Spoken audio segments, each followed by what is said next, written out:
Hello everyone. I've got a cute little fly here. Some people would call this a wet fly. Some people would call it a nymph.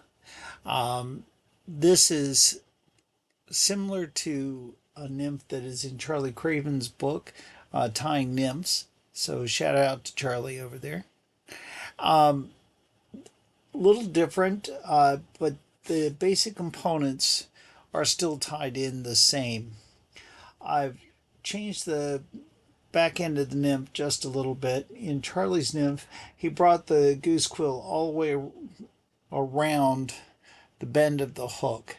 In this one, I'm adding just a little wisp of a tail, and that seems to work well in our streams around here.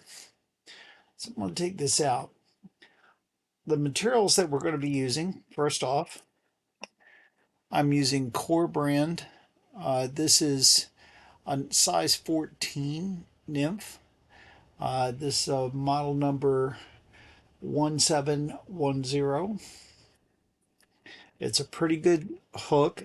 Nymph hook or core hooks are a part of the Arex family, but they're manufactured in Korea. They are still relatively available. In case you haven't been following, steel and other materials that are manufactured outside of the United States are getting harder to get and comprehensively more expensive. That takes into account that a lot of the hooks that we made we use come from Scandinavia. So the thread that I'm using is just a 70 denier black, and this is a uni thread. I'm going to come in here and lay down a base. I'm snipping this off. You could break it off if you want. Here lately, I've been breaking my thread more than I've been breaking off the tag end. Now, the next component is one of my favorite tail materials. It's just a strong hackle dyed brown, and I'm going to pull off two of the fibers. So you pull them out to a 90-degree angle, then pull straight out. That gets you two wonderful little fibers, and you'll see that the ends are fairly close right there. If you can't see it, I do apologize. They're very small, and my camera isn't liking that. So we're going to lay those in. We're going to go about a hook shank length out from the hook. And we'll just catch those on, tie that down, get those in. These are not the most beautiful tails in the world. Remember, this is a nymph. This is flying around on near the bottom as it's drifting in the waterway.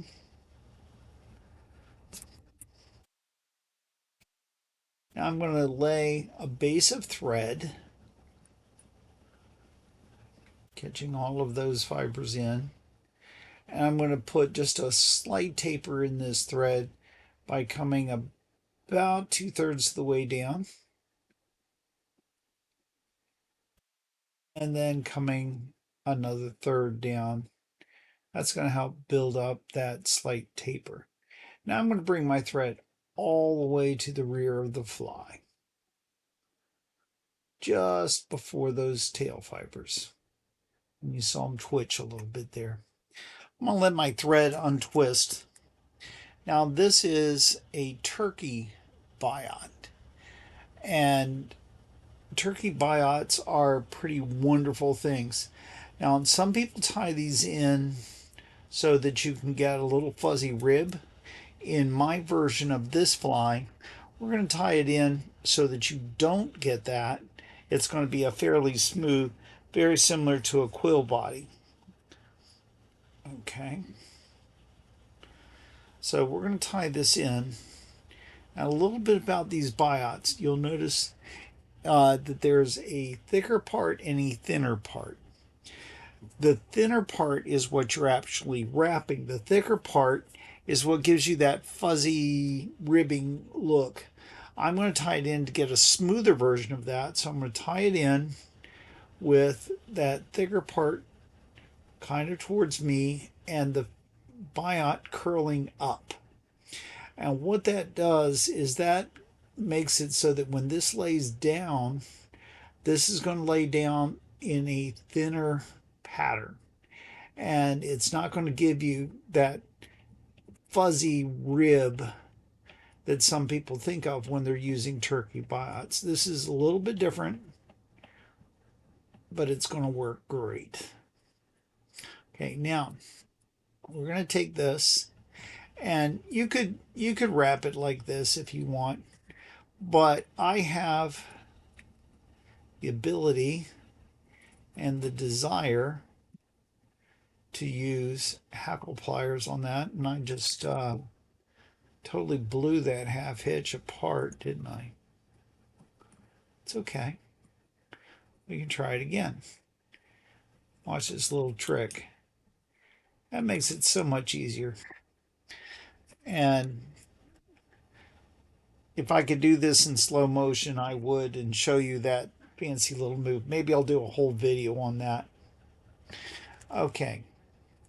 So now I'm going to catch the end of this biot, and I have discovered for me, using English pliers, which that's what these are, tend to do a better job for me. Use whatever hackle plier works best for you. There's several different kinds of hackle pliers that you can use, and this is just one of them. You can see that thicker part is creating a bit of a ridge, but it's not that fuzzy ridge that you think of. Now I'm going to put this over. This is why we use hackle pliers. Here we go. I'm going to lay this in a little tighter. There we go. Right on around. I want to see some of that black thread showing through the translucence of this biot. So I'm not putting that rib right next to it. That gives it a nice rib look to it, and a nice hulk look to it, a husk look if you want to call it that. Now you can hang your pliers just like this, and that'll keep the weight on this biot. And that's really where we want to be. We want to hold that weight. I'm going to take my thread, I'm going to pull that biot down through the thread, and you see it kind of wrinkles it up right there. And what that's going to do is that's going to hold that biot, because it's pretty wide right there. And that'll give us a chance to go on ahead and bring that in. I'm going to reach in here with these scissors very carefully, not to cut my thread. I'm going to clip that little waist end of that biot off.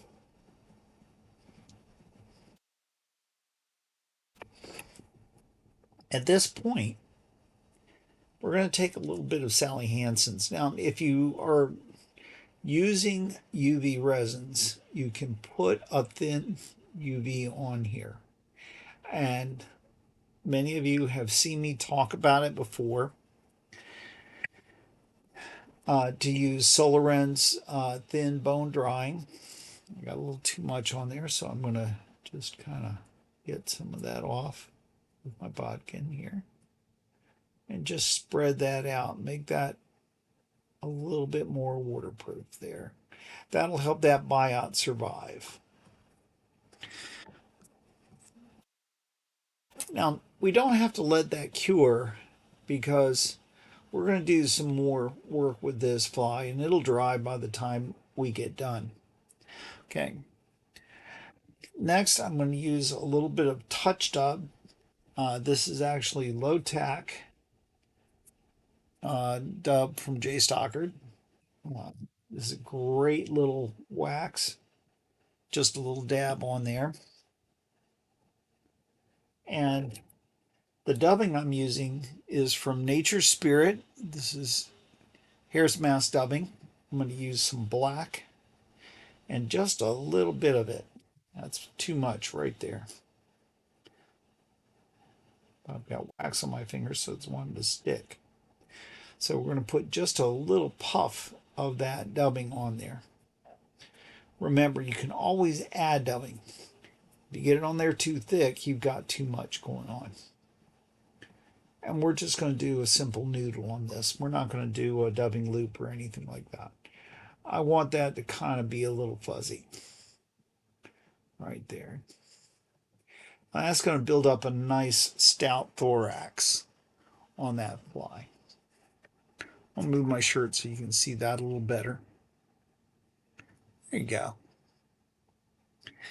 Now, the last component of this is missing. Where did it go? Stand by.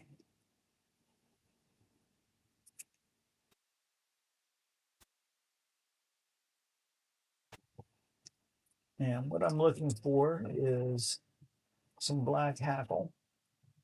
So give me just a quick second here.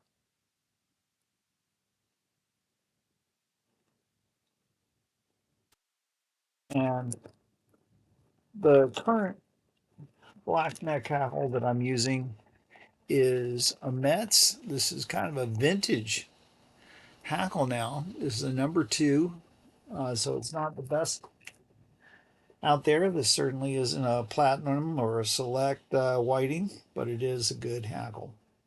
And I picked one that, I don't know if you can see this on the camera or not. It's going to be about 1.5 times the hook. I'm going to stroke it out a little bit to the 90-degree angle.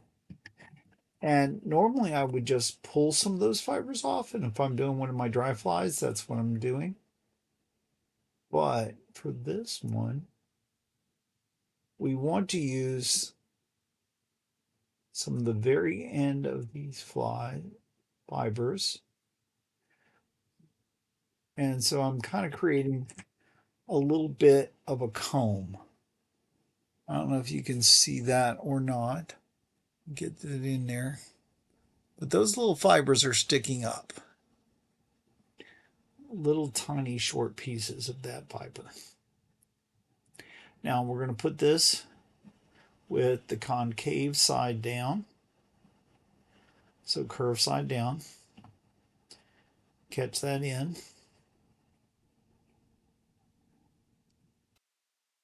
It's going to help those fibers point towards the back. Now, as we do this, next thing we're going to do, I'm going to reach across the camera. You're not going to see it at first, but we're going to fold the fibers back on this hackle. And you want to fold it in a 90-degree angle. Give it a little tug so it stays, so they kind of stay there. Some people will take and run their bodkin or a pair of scissors down the rachis of the hackle there to get them to fold over. Another thing that you can do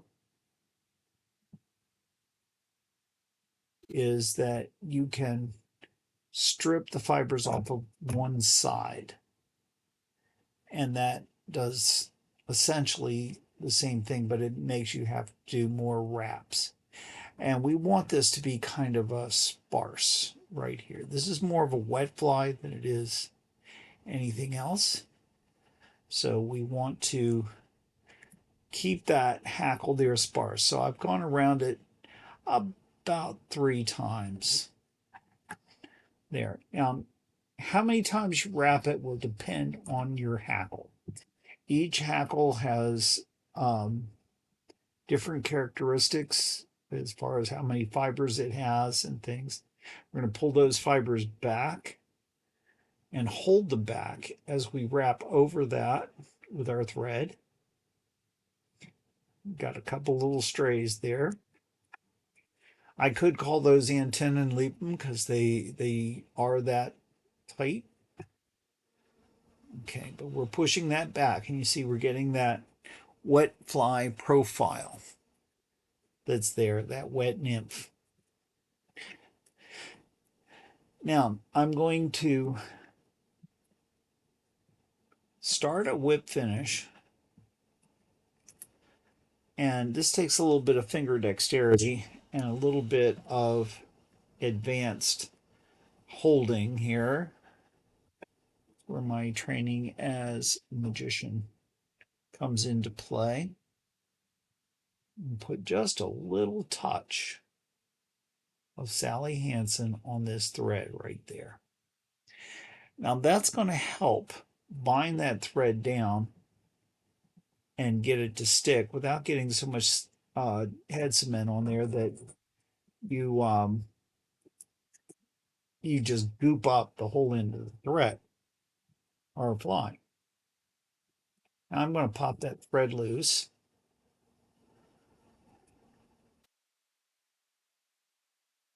Finish by taking out my needle here and just a tiny touch of Sally Hansen's.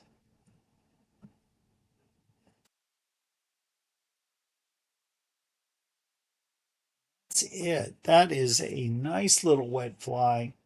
I found that one of the places I fish, Cedar Creek here in Virginia, this is very productive. It does catch fish, and it's a nice little nymph to put out there. If you're Euro nymphing, you'll want this kind of in the middle of your rig.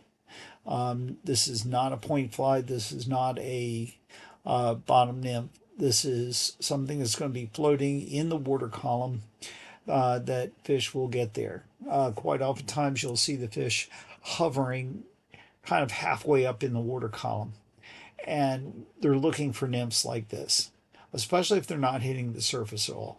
This is a great way to do it. I'm calling this one the Turkey Nymph, and there you go. Hope you like it.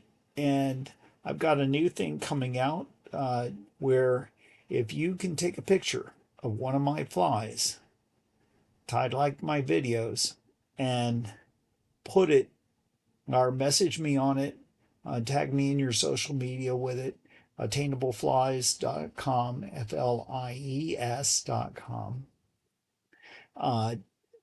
then I will send you 24 of the fly, hand tied by me. Okay, thanks a lot. Tag me in social media, follow me, share me, put me out there, please. That's going to help me get flies out there.